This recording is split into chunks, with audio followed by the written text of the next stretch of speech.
everyone. As everyone gets settled after our break. I know it's hard to cut off conversations. We'll have other times during the day to continue our conversations. So I'm Laura Desimone, and I am one of the co-principal investigators of CSAIL, and I'm very excited to be here and anxious to share some of our implementation findings with you this afternoon. Our implementation team is comprised of many wonderful scholars, some of whom are here today. We have a great team, so I want to definitely thank them. This is definitely a team effort. I won't go into detail on the policy attributes since Andy has already spoken to you about those. He requires all of us to have these on our slides no matter what. So. But we use this framework in our implementation studies to guide our research questions, our analysis, our interpretation. It's a very helpful framework for helping us think about and make sense of what we're finding. So you'll see this in the findings that I report, that we use this framework to help make sense of what we found. The implementation study is a mixed method approach, and our partner AIR has been administering surveys to our states, to teachers, principals, and districts. Today I'm going to primarily focus on the findings from our interviews, our state and district interviews. And overall, I calculated this. We've had 57 state interviews and 73 district interviews. So we've had many comprehensive, intensive conversations with our partner states that we have, where we've garnered the information I'll share with you today. And Kentucky was a partner state in the first 2 years of our center, so some of the findings that we share are reflective of what we found in Kentucky, as well as the other states that are currently working with us. So one of the questions we're asking in our implementation study, what are the major trends in how states and districts are implementing college and career-ready standards? And I'm going to talk about 3 major trends that we found: local control, softer power, and a focus on PD, professional development. So the first finding that has come out of our intensive analysis of these conversations with states and districts, and also our descriptive analysis of the survey data, is this idea that states and districts are moving toward local control, moving away from state focus on setting a lot of rules and regulations, to districts taking on a more active role in aligning curriculum, developing their own curriculum frameworks, interpreting the standards. And we found this in all of our states except Massachusetts. And Rachel will probably talk more about that today. But this was a general finding overall that there's a movement towards a more active district role in taking on some of the challenges of standards implementation. Another theme that we found is a movement towards what we and others have called softer power. In former standards-based reforms effort, there's been a focus on financial incentives or rewards, and these were often administered by the state. But now, along with the move towards local control, districts are trying to transform those mechanisms of power into either positive recognition of achievement, or focusing on supporting schools that are identified as not doing as well or up to the vision or standards.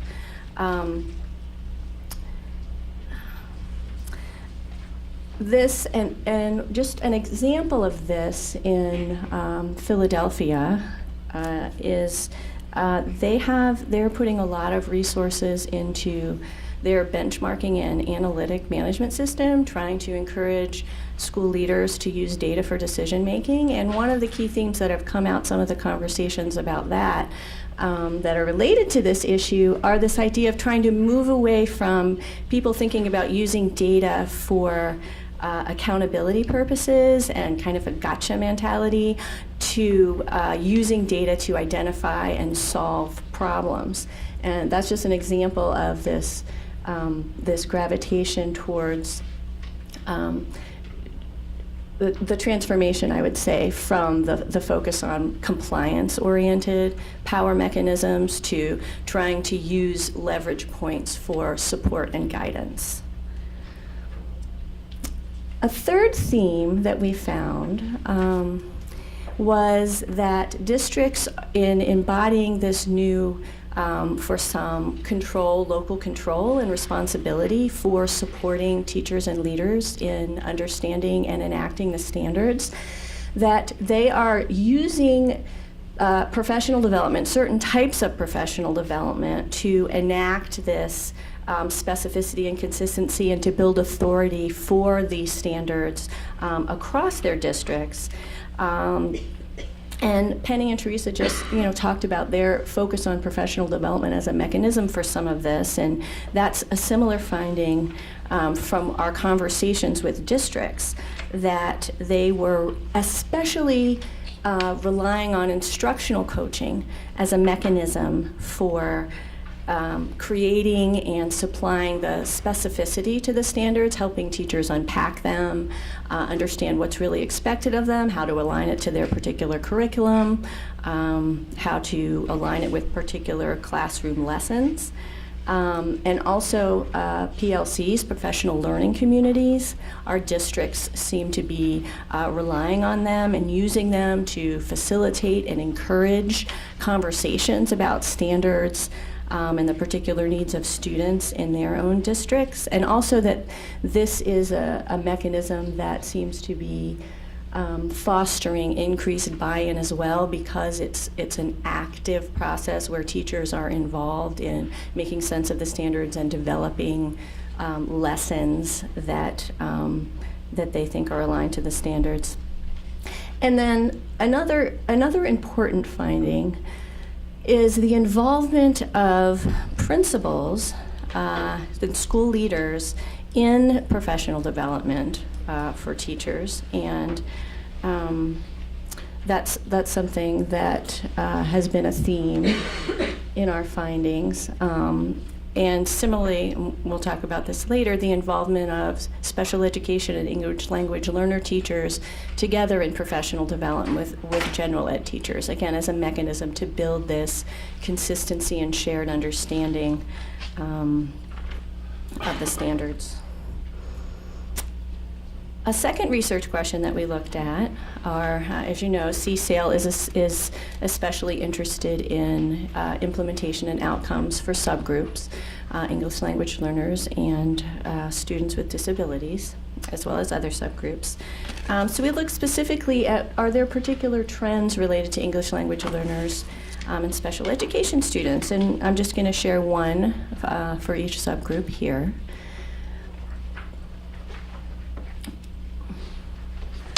The first one is that while for general ed policies we found this movement towards local control and locally developed curricular alignment activities and professional development, for English language learners and English language learner policy, we found that these consortia, WIDA and ELPA 21, are playing a very strong role in guiding and supporting English language learner policy.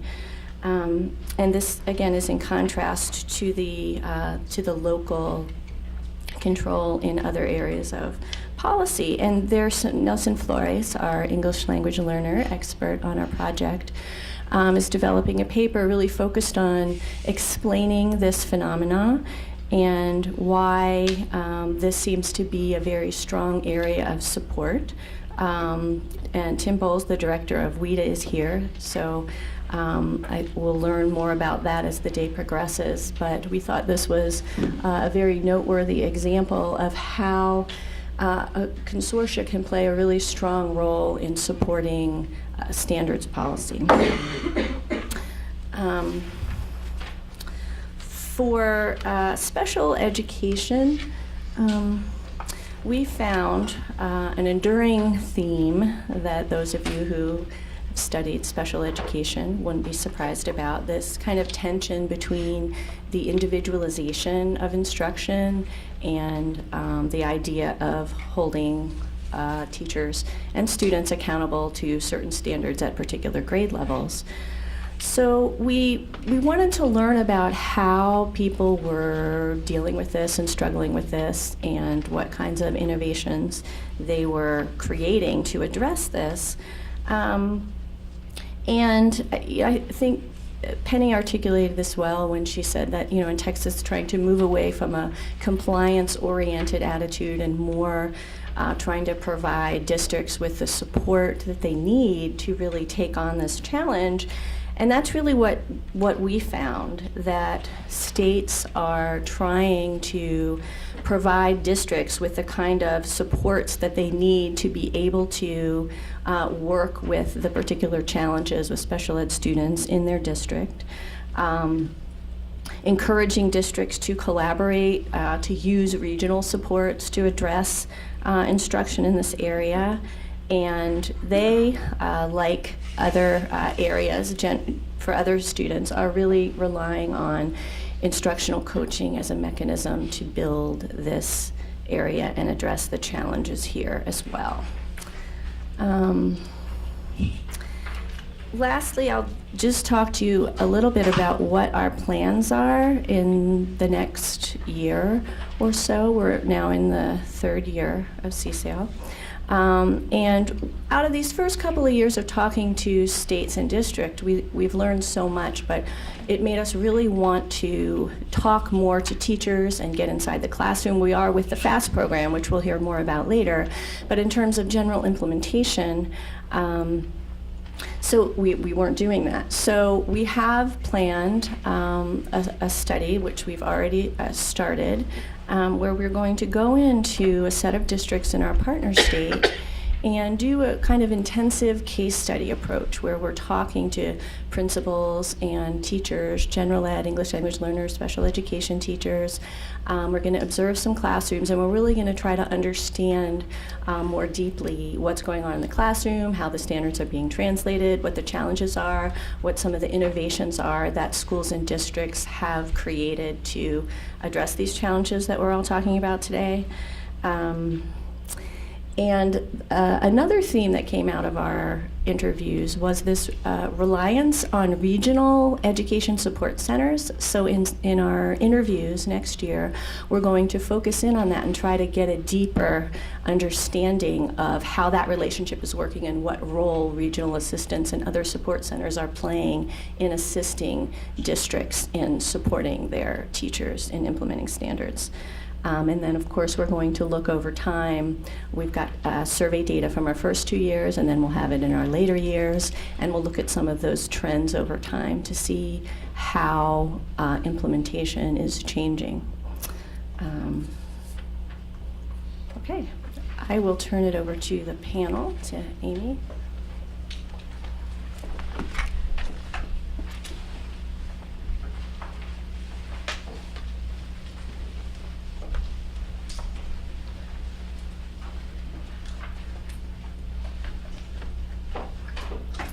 Hello, everyone. My name is Amy Stornayuolo, and I'm an assistant professor at the University of Pennsylvania. At this time, if we could have the panelists come up to join us, and I will introduce them as well.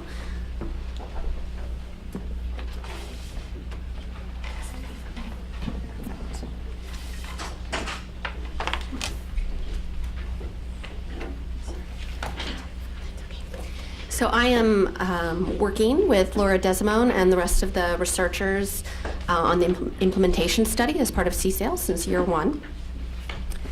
And we're very excited to have and illustrious panel to join us to talk more about some implementation trends. I'll just introduce the panelists and they can kind of indicate who they are. So we have Cheryl Logan, who's the Chief of Academic Support in the School District of Philadelphia. Rachel Bradshaw, the Instructional Policy Lead in the Massachusetts Department of Elementary and Secondary Education. Tim Bowles, the founder and executive director of the WIDA Consortium. David Cienko, the director of the Office of Student, Community, and Academic Supports in the Rhode Island Department of Education. And Stephanie Siddons, the senior executive director of the Ohio Department of Education. So we're going to get started to make sure we have enough time to get to some questions from the panelists. We're going to begin with a question that came up from Laura Desimone just a moment ago around local control. So one of our initial findings emerging from the study involves around this renewed focus on local control and implementing college and career-ready standards, with decision-making about issues like curriculum, governance, and accountability increasingly determined by schools and districts. So to our panelists, how have you seen local control policies and practices around standards implementation play out in your particular contexts? And anyone's welcome to start. I'll start. Thank you. Good morning, Cheryl Logan. Sorry. Good morning, Cheryl Logan, School District of Philadelphia. I would say, well, the initial adoption of the Pennsylvania Core for the Commonwealth really was, there was a lot of momentum around adopting the Common Core.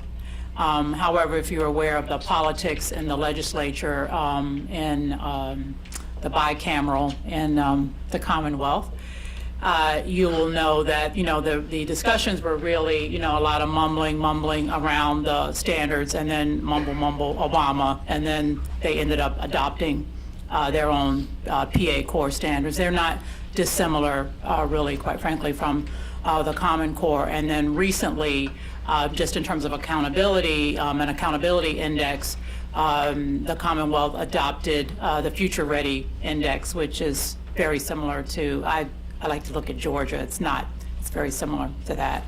So I would say that typically it's not a lot of innovation in the legislatures around the country. No offense to any legislators that are in the room, legislators.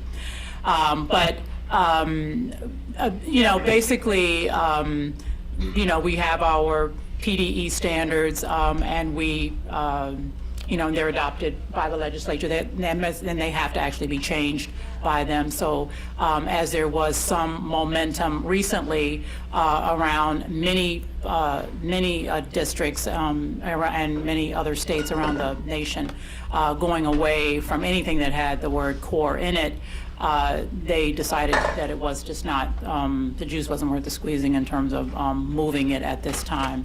But that's typically how they are. And then we have a very large charter system around the Commonwealth that, for example, in Philadelphia, of our 200,000 students, 65,000 are in 83 charters. And they do operate, each of them as LREs, and very much kind of each do their own thing. There are some CMOs around the state that have, as many as 17 schools in one of our larger ones, but for the most part, they are independent charters. They, do take the same tests, but I would just say there is a lot of local control and local interest in determining what the standards are that students are going to be held accountable to.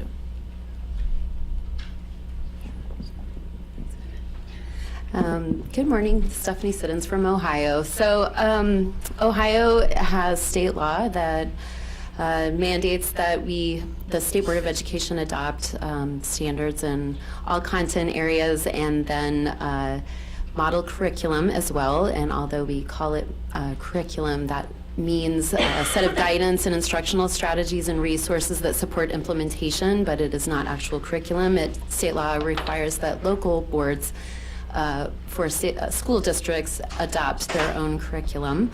And those need to be aligned to the standards, but law does not specify they're required to align to the state standards, but our state tests are aligned to those standards. So Ohio adopted the Common Core state standards in 2010, and then we've just gone through a revision of the standards in 2017 for English language arts, math, social studies, science. They were not significantly revised, but revised. We refer to them as Ohio's learning standards, but they it is through a process of major stakeholder educators in Ohio, K-12, that participated in that revision process, so it really is owned by Ohio educators, not just the state. But what I would say is we have found varying levels of quality. Because it is local control, we do not collect a lot of information on what districts are using at the local level. We know they do a wide variety of implementation, both in selection of curriculum and even developing or writing their own. And I think that we have seen, we have very large urban districts. Our state is quite large. We have 612 districts, public districts, and then over 300 charter schools, which represents about 3,500 school buildings. And what we have found is that large urbans, for example, have a lot more supports for staff that support curriculum work and professional development for their own staff. And then we have very, very small rural districts that do not have dedicated staff to those supports, so they really leverage our regional support system. We have 16 state support teams and about 52 educational service centers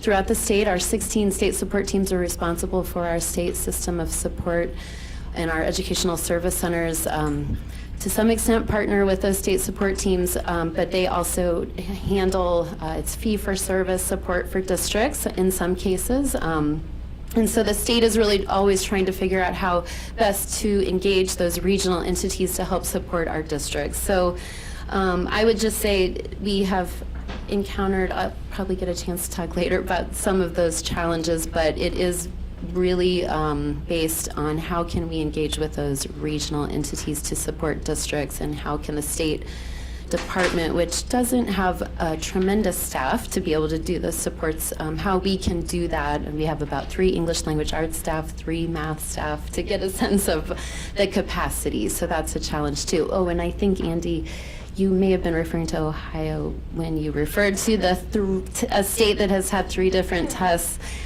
in this period of time. So I will also say that has contributed to challenges, which is that we had 3 different state tests. We were a park state for 1 year, and then, implemented park for 1 year, and then moved on to another assessment system because we were required by law to do that. So I'll pass the mic.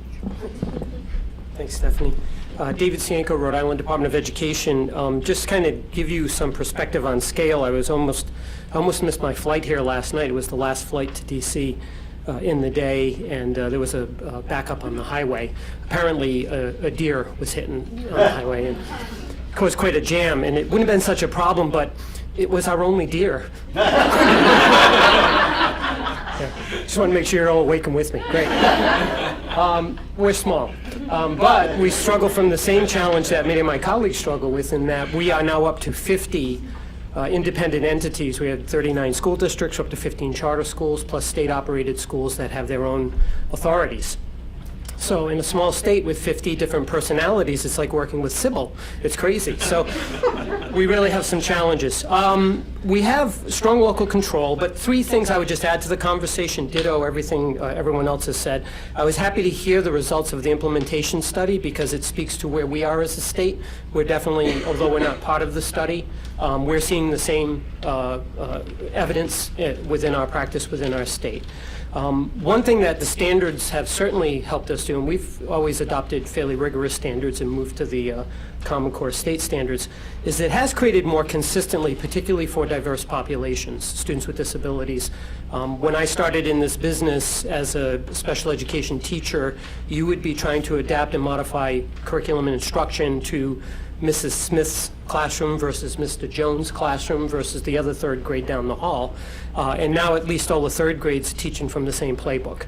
So in terms of accommodating and modifying for diverse learners, that has helped create a little more predictability in terms of what students need to receive.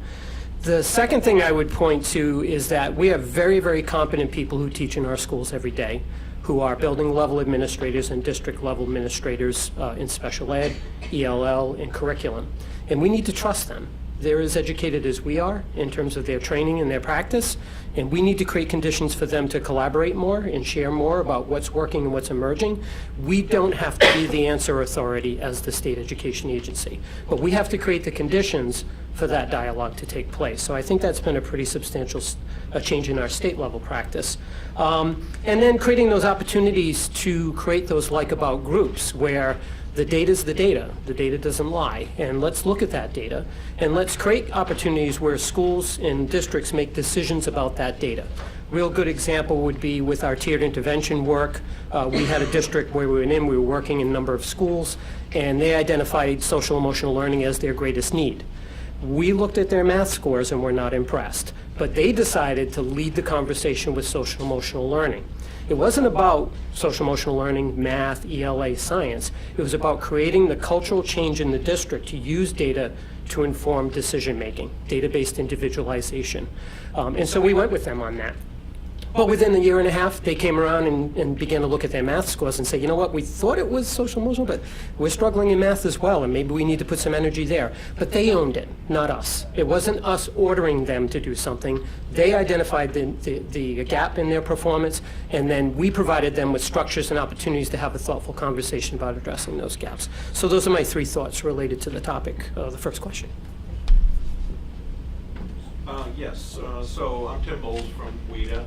And our role at WIDA has always been about providing language standards, language assessments for helping educators be more effective with English language learners. I think what we've seen with the increase of local control is more requests from us to develop and implement professional learning around helping teachers to really understand the role of language standards. How do language standards work to help teachers understand, for example, how do I make my math lesson really work for English language learners within a math class or within a science class?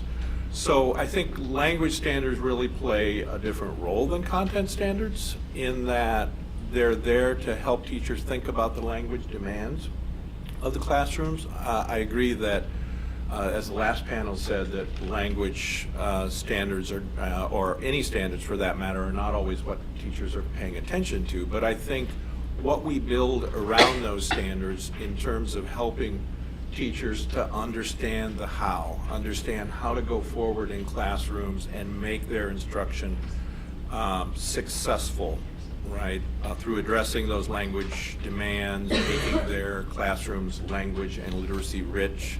Also acknowledging the role of the first language. I think with the increased flexibility, I've had a lot of local school districts say, okay, now native language is not the dirty word that it was 2 or 3 years ago. I can do more of that now. So I do think we're seeing locally some very positive trends. I'll just name a couple of examples. Denver Public Schools, we've been working with over the last few years on a research project employing language pathways, so getting teachers to see language development very clearly again in content area classes. Also, I'll mention Massachusetts and the work that Fernanda Cray is doing around key uses in your state, where you're really looking at combining the language standards with content standards in a very real way for teachers. I think those are the kinds of initiatives that I would point to and say are really positive. So as Laura previewed, Massachusetts is a little bit of an outlier when it comes to the local control trend. I'm not going to try to explain why exactly, but I will try to describe what we're seeing and doing. I think in terms of our math and ELA standards, our college and career ready standards, which like Ohio were Common Core and are now our own thing that are like but not like Common Core. I think where we are is that in schools and districts at least, we have very broad buy-in and initial superficial implementation. So if you talk about kind of the shifts, right, the evidence-based argumentation, things like that, everyone's got that down. What we're still struggling with, that was an overstatement, but that's a general landscape. What we're still struggling with is a couple of things. One, the granular, the level of rigor, right? So we might be arguing from evidence, but we might be 5 grade levels behind because we're paying attention to the broad picture, but not the little nitty-gritty of the standards. And then the organization of instruction is something we're thinking about a lot. So the standards, especially in ELA, are not meant to organize instruction, right? You don't walk in and say, we're going to learn to make inferences today. You walk in to say, we're going to read this book and figure out what's going on in it. And so our big bet as a state right now to address the granular level of standards implementation and the organization of instruction is to focus on curriculum. Historically, as a state agency, we have been extremely hands-off to the point where district leaders could come to us and say, hey, do you know of a math curriculum that's aligned to your standards? And our answer would be, no, we can't tell you that. Sorry. And it turns out that there's a lot of frustration in districts, especially the small ones of the types folks have been describing, when you say things like that. And so we are kind of embarking, I'm not going to go into all the details, though I'm happy to offline. We're embarking kind of a major initiative to put ourselves into the curriculum space, or the curricular materials space. We're trying to be careful about our language, to provide more guidance and incentives to districts when it comes to making decisions about curriculum that really support our standards. We've seen some pushback from a variety of perspectives. One of the more interesting ones when it comes to standards implementation has been pushback from districts and school leaders that worry that a focus on curriculum is going to move teachers away from the standards. So shouldn't teachers be working directly with the standards? Why are you having them look at curriculum instead? Why are you pulling them away? So our counter argument has had to be the point of curriculum, the point of arguing about what curriculum is best aligned to our standards is to increase teacher understanding and student mastery of those very standards, right? Curriculum should support standards, not distract from them. So that's where we are right now. I would not say we're reducing local control, but we are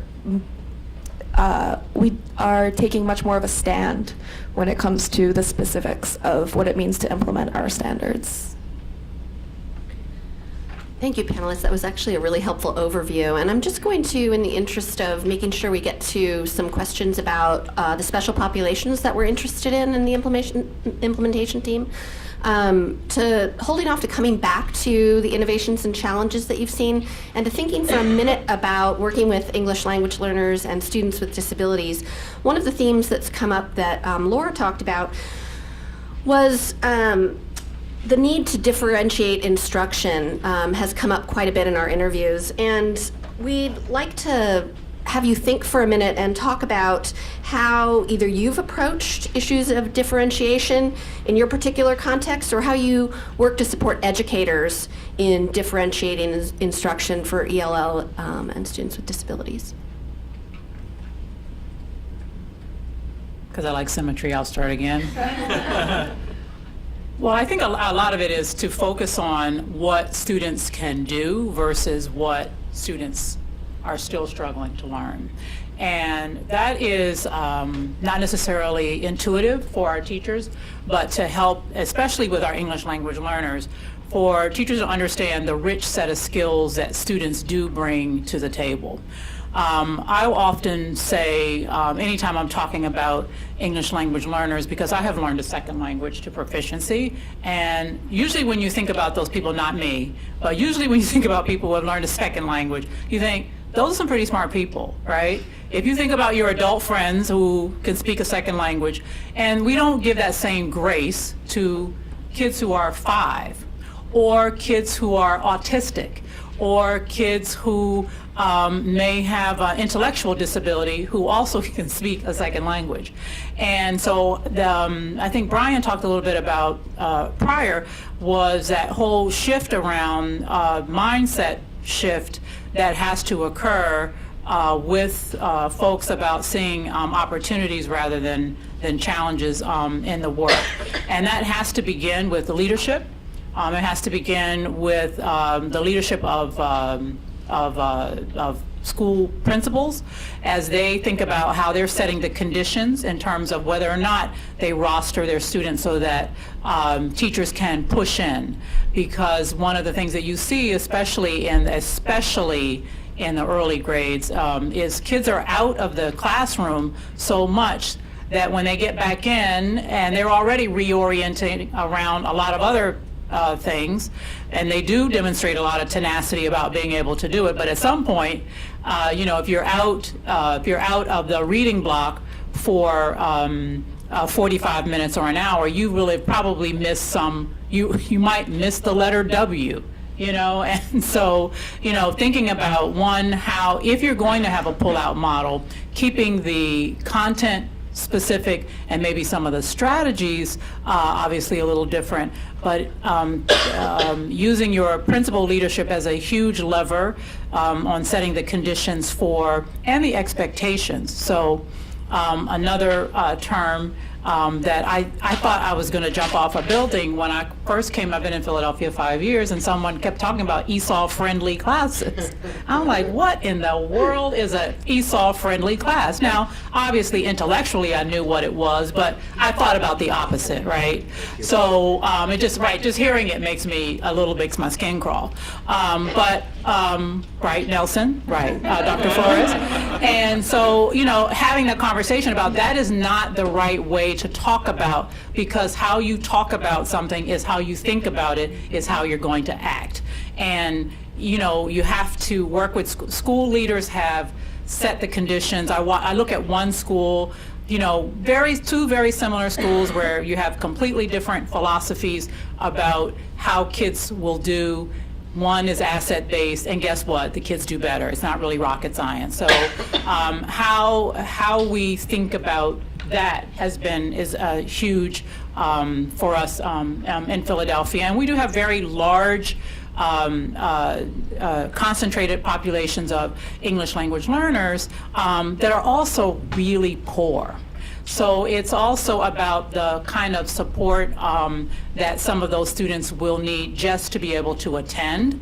That is also a part of the work. And then the family and community engagement piece, which I think distinguishes the work of the department in seeing families as not a place where students go and practice their heritage language, but an opportunity to support those families in ways that are not necessarily haven't been done at scale. So if I can just jump in and build on what Cheryl said, I couldn't agree more. We have really seen a shift, and we've been trying to support this shift away from remedial, down the hall support for English language learners, and really getting schools to see that everyone is fundamentally a language teacher for these students. So I think College and Career Ready just helps us to make that point even more strongly, right? And as we do more long-term professional learning and job-embedded professional learning, things that are helping people to see how their classrooms really support multilingual learners. We are, like everyone, kind of struggling and addressing with the same issues that my colleagues have just talked about. For variety, I think I'll talk about some of the more banal logistical issues that we're seeing that are actually having a major impact on these populations. So we've been thinking a lot about how our standards are made accessible and usable for teachers, especially teachers that are charged with teaching hugely diverse populations. And so one thing we're trying to do, I'll give two examples, one related to ELs, one related to students with disabilities.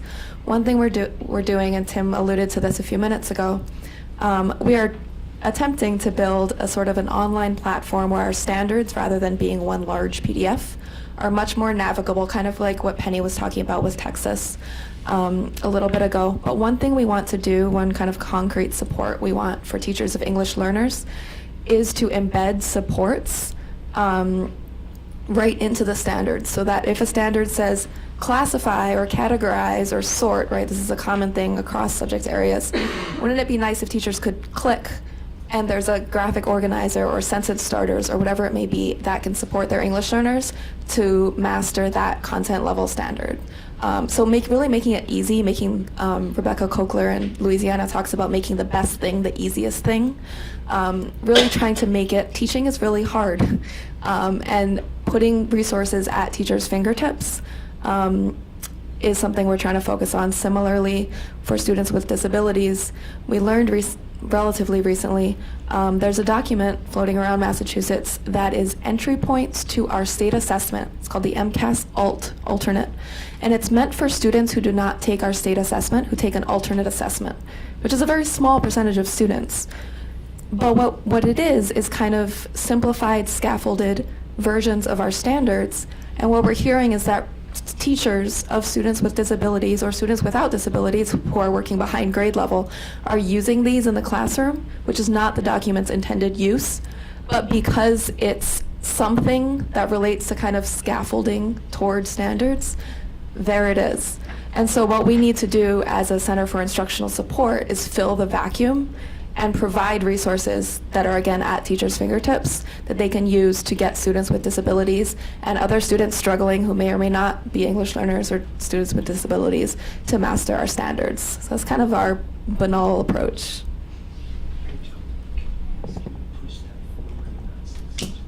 Yep. So just a few comments in Ohio. So I mentioned the model curriculum earlier that is for each content area, which is not curriculum, but instructional strategies, resources, support. So we embed guidance throughout our model curriculum documents to try to help give examples of how teachers can support English learners and students with disabilities by addressing resources strategies. So that is one way embedded in resources. We also, again, as I mentioned earlier, have such diverse districts where we have large urbans who may have dedicated staff devoted to supporting English language learners, for example, where other rural districts may have 0 English language learners, but then suddenly they have a student and call the department and say, what do we do? And so it is very diverse. So we, again, rely on our regional support systems to the extent possible. Even they have diverse capacity. We are in the midst of revising our extended learning standards as we have just finished revision to our content standards. We now will have extended learning standards aligned to those standards as well. But I would also say that we are seeing more examples of districts working with higher education where they are trying to expedite TESOL certification programs to ensure that teachers can very quickly get up to speed and get knowledgeable. So there are some examples we've seen of that happening locally.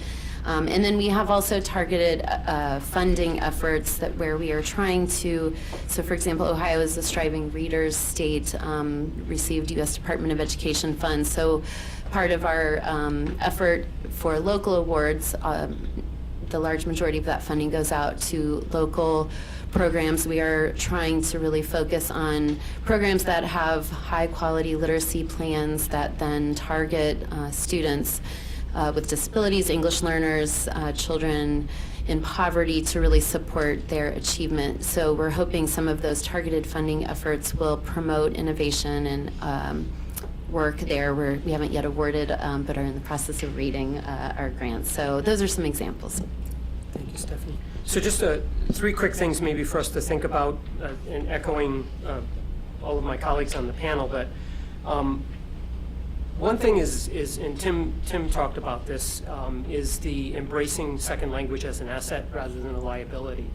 And it's been really intriguing in the past 5 years in Rhode Island that it's actually the Office of Economic Development that has taken the lead on that. Don't tell your other states though, because then we won't win this competition. But frankly, our governor is committed full on to trying to create more opportunities for students to graduate from our high schools competent in more than one language, because we see it as an economic engine for our state. Rhode Island has a lot of global businesses that connect globally, and having a diverse workforce is critical to our success economically, especially when you're competing with Massachusetts right over, next door. So, and don't tell Massachusetts I said that. So at some level, when I used to be the guy that walk in the room and the dark cloud would show up, now I'm walking in the room and people looking at me as the asset. My office does oversee programs for English learners.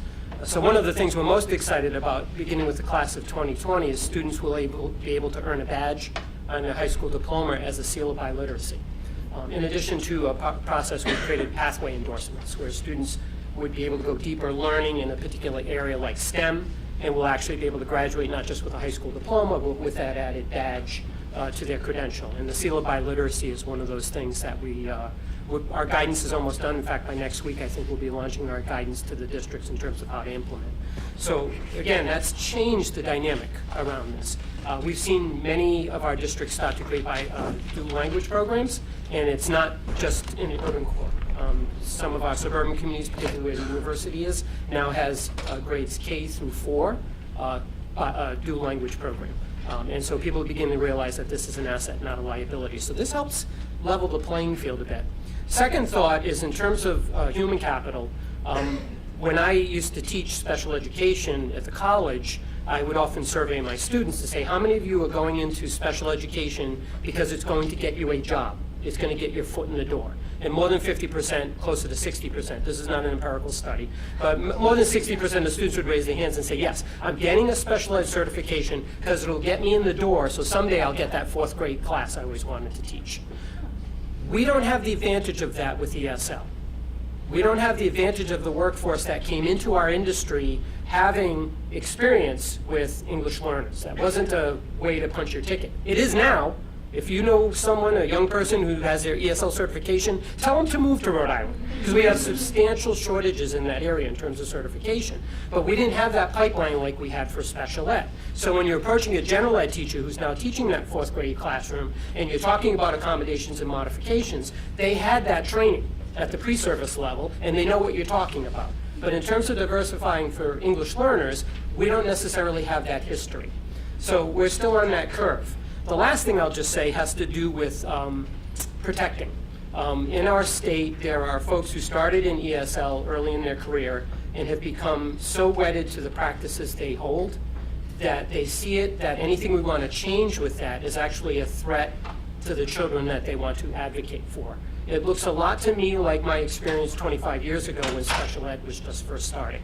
So people can be reluctant to change, not because they're not open to new ideas, but they fear that that's going to result in taking something away from those students. Special ed was that way. RTI was a major change for us to begin to change our thinking around that and embedding supports where students are, not taking students to the supports.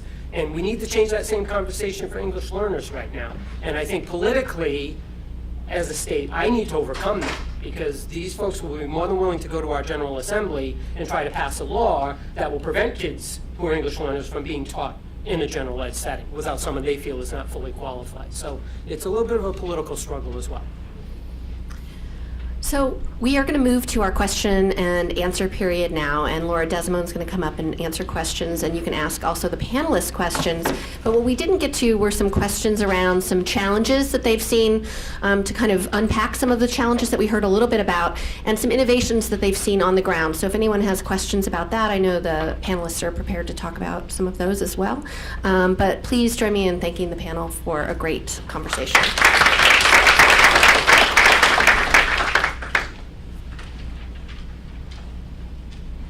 Okay, so we're open for questions.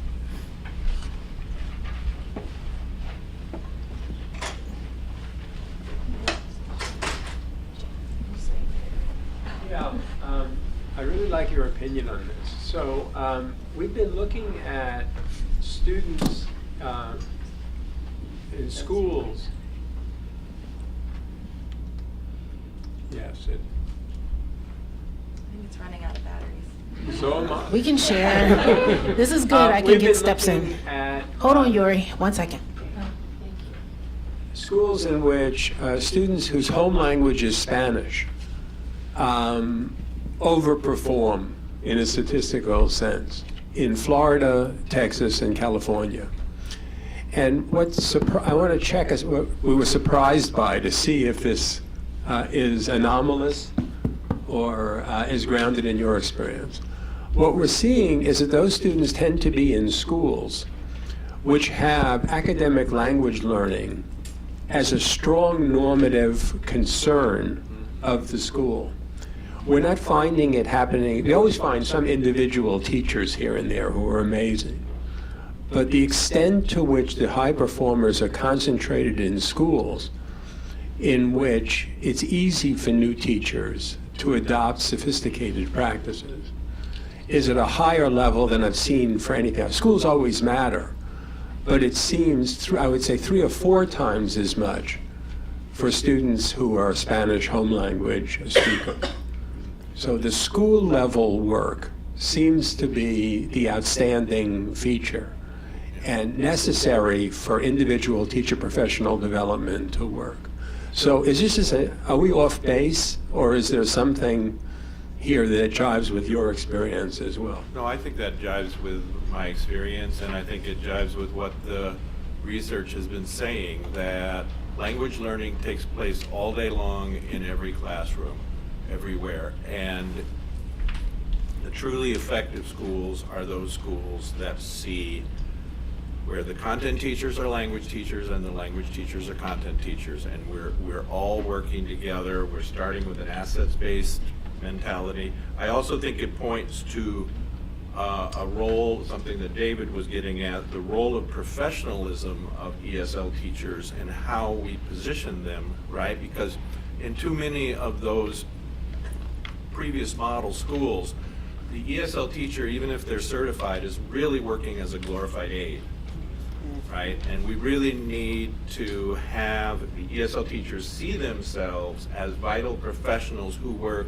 and co-teach together with content teachers across the school. And those are the schools that we're seeing the most effectiveness.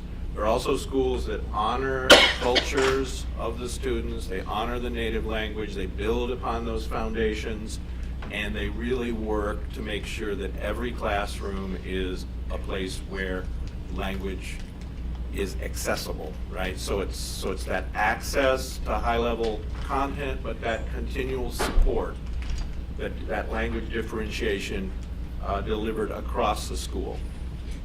Tim, if I could add one thing too, maybe be curious in your analysis if you could look at the diversity of the workforce and how many of those teachers come from a diverse background. That's something we struggle with as a state.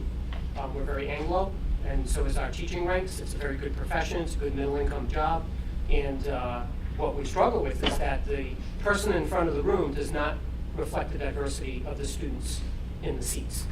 And we believe there's a correlation there. We don't have any evidence to show that, but we are really trying to focus our recruitment efforts into more diverse populations of people choosing education as a pathway.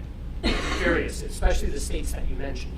I would imagine their workforce is much more diverse than ours, for instance. But just to say, on the culture, so that was one of our hypotheses, but it didn't pan out. We found lots of schools emphasizing and showing real respect for culture that had awful results. It was the systematic organization of classroom work. Lots of talk in an environment of expertise with teachers built in routines for helping students edit each other's work, talk about the language they were using. And this was like, so I'm a statistician. This made me deeply suspicious because it was so off the charts in what I was finding. I did not find prominent PD delivered to individual teachers in workshops. That had virtually it didn't show up to have any effect in what we're doing. It seemed to be so much at the school normative practice level. Yep. Yeah, I think it's consistent with what we see, and I would say culture is still important. It may be necessary but not sufficient, right? But you also have to have teachers that understand how language works, right? And this overemphasis on correctness that we had in the previous paradigm, and the overemphasis on form of language, as really a prerequisite and a barrier to students succeeding, when really we as school communities have to see the development of English proficiency as something that is an ongoing piece that we're working on as students are getting access to high-level content, right? That's a key paradigm shift, because if you're physically and figuratively pulling kids down the hall and saying, well, you got to have, your English isn't good enough yet. We have to work with you on this, and then we'll start talking about math and science after that. Then you're dead in the water when you're using those kinds of methodologies. So I really do think it's very closely tied to a whole school approach. Okay, question? Hi, I'm Annie Duguay from Center for Applied Linguistics, and we work regularly with teachers in classrooms doing professional development. And I guess it sort of echoes what you've been saying, but in terms of an assets-based approach, thinking about the teachers too, and it just speaks to exactly what Tim was saying, that a lot of these ESL teachers have been working down the hall in a closet, haven't been a part of the IEP meetings or PLC planning for content. And so, sometimes when we work with those teachers, letting them know almost, and I see their faces and kind of light up or just change their thinking to let them know almost they are experts on language acquisition and language learning, and now being part of the team, I think also we can look to them in terms of standards, especially our special ed and ESL teachers work across grade levels, and so they are very familiar with the vertical alignment. So it's a strength and a challenge. These teachers are pulled across grade levels and sometimes multiple schools, but also in terms of district strength, in terms of knowing the standards and how at one grade level you're identifying, Testing. then you're What? delineating It's not work. and evaluating. It's just a strength that we can pull from. Testing. I don't know if it's a question, but I am wondering about, vertical alignment or any expertise that you pull in from your special ed and ESL teachers. If I could offer just two quick reactions. One, we just had a couple of hour morning workshop for students with disabilities, English language, special ed directors, English language director coordinators, and early childhood coordinators. Specifically, I'm focusing on pre-K children who are coming into our state trying to determine if it's a native language challenge or is it a disability. The place was sold out. We had 90 people. So in the state of Rhode Island, that meant they had to close down an exit off the highway because we were causing a problem for the state police. I like using small jokes, you can tell. The small theme carries well. But it's great because we all know each other, so you can't get away with anything in Rhode Island. But I think that was compelling. If we listen to the field, the number of people that showed up for that 2.5-hour workshop was compelling because they're struggling. They need that guidance. The second piece I think that's really important is that we have opportunities to bridge the expertise of our teachers at the school level around these kind of things. Last year we had a workshop for our ESL folks on materials, academic materials, culturally sensitive reading materials, things like that. And as the presenter who's doing the workshop was going through it, I'm sitting in the back of the room thinking, where are our resource teachers who work with kids with language-based learning disabilities? Because the access to these materials and the challenges that the children are facing, there's a lot of similarity there. And at the building level, are they talking to each other? Are they on the school level curriculum team together as they're looking at the materials the classroom teachers are using? That to me is a value added that we as a state can begin to model how those practices work better together rather than apart. Hi, I'm Sabrina Wesley Nero from Georgetown University, right up the street. And I just wanted to ask if you could speak more about your alignment or collaboration with higher ed. We're talking about changing teachers and school leaders' practices, their dispositions, their mindsets, both how they view the learners, how they view themselves as a profession, which is a lot of work that has to be done with the current workforce. Tell me about your experiences partnering with higher education for the pre-service and the incoming teachers and school leaders as well. Thank you. I think this is something we are thinking a lot about in our work, getting more into the curriculum space. We've found, and this is not going to surprise anybody, but it's just become very clear to us that when you say things like systems, schools, districts should provide teachers with great instructional materials, that statement gets at the heart of a lot of people's understanding of what it means to be a teacher. A lot of teachers, at least formerly, and now kind of it varies, but teachers come out of their preparation programs expecting to develop all their curriculum from scratch. I certainly did. I had to. It wasn't a choice. It was, here's your students, do some stuff.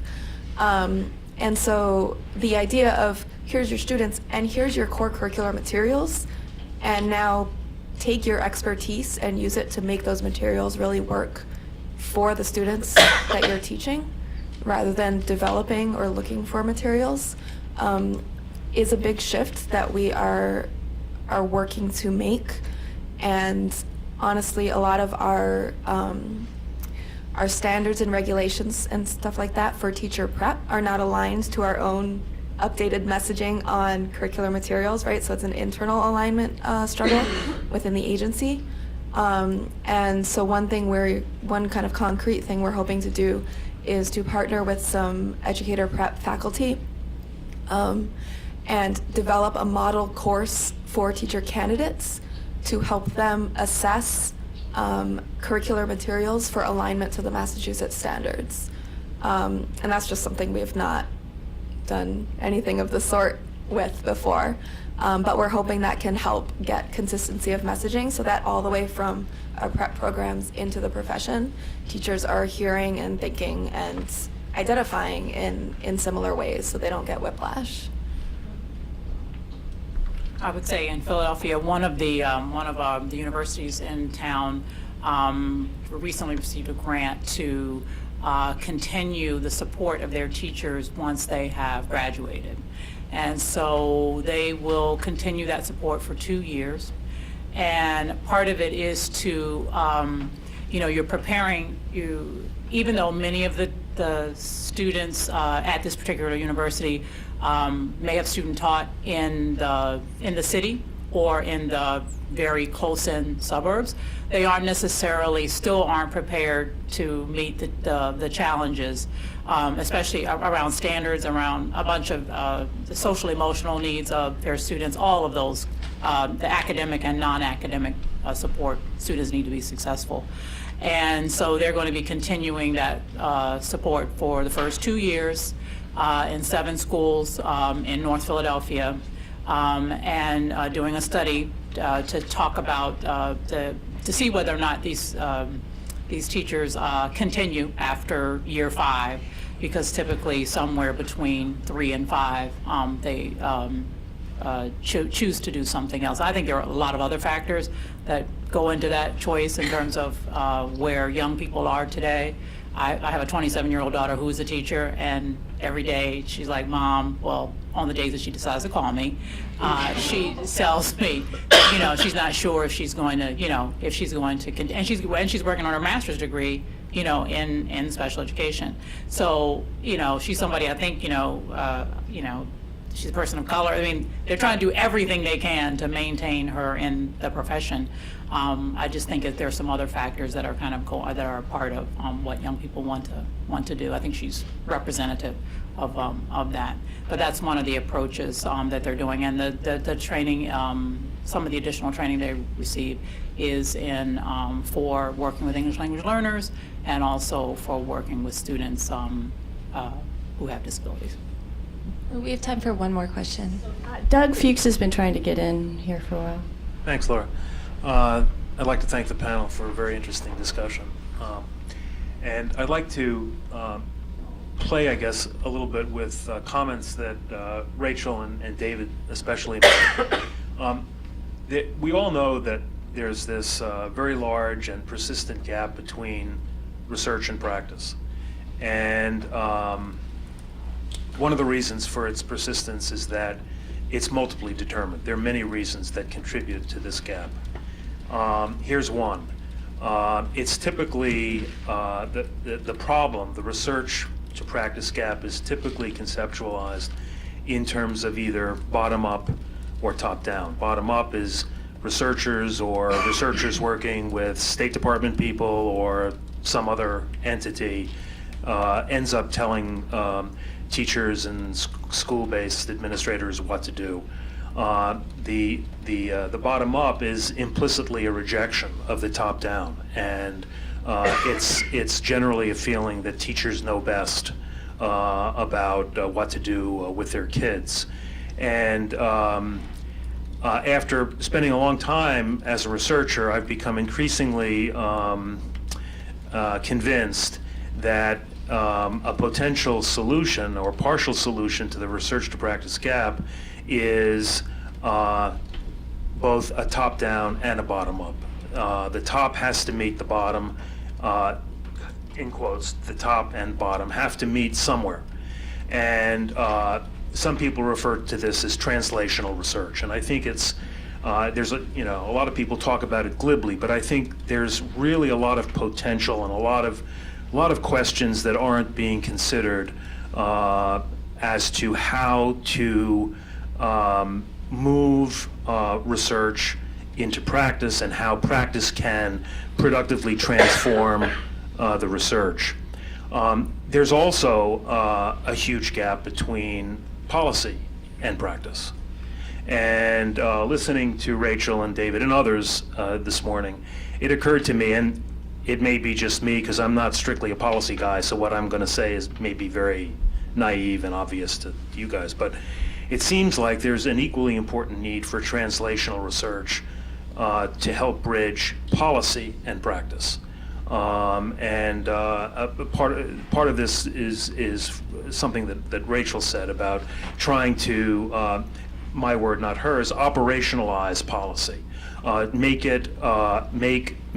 activities and materials and related things more obvious to practitioners so that they're in a better position to implement policy. But then David said something that I found equally interesting, which is that policy people like researchers need to find ways to engage practitioners so that the practitioners own the activities. They own the activities, they own the research, they own the policies. And again, I think this is an area that has tremendous potential for research. We don't know nearly enough about how to think about that stuff. So anyway, I throw that out there for what it's worth. If we have time for reaction, just a real quick one, Doug, thank you. In my notes in preparation, which I see my colleagues also had extensive notes that we never got to talk about, that subject alone, I think, is its own panel. But, as I'm sitting here thinking about special education and the potential for reauthorization of IDEA, what an incredible opportunity would it be to pivot from compliance and procedural focus to outcome focus. And I know OSEP has done a lot of work in trying to pivot the special education conversation toward that, but the thing that still stands in the way are all of the procedural requirements. I have 7 people in my team who do IDEA. That's it. That's from pre-K right on through. And when 60% of their time is focused on compliance behavior, I can't devote the resources I'd like to toward quality improvement. And so we need to make that connection, and maybe it's in the problem of practice statement in a research hypothesis. Maybe it's a problem of practice statement related to a policy, rather than just creating a policy and not helping people make that implicit, or leaving it to people to make the implicit connection on their own. I think we'll take a break now, and we're going to return back at 11:30 for our FAST panel. Okay.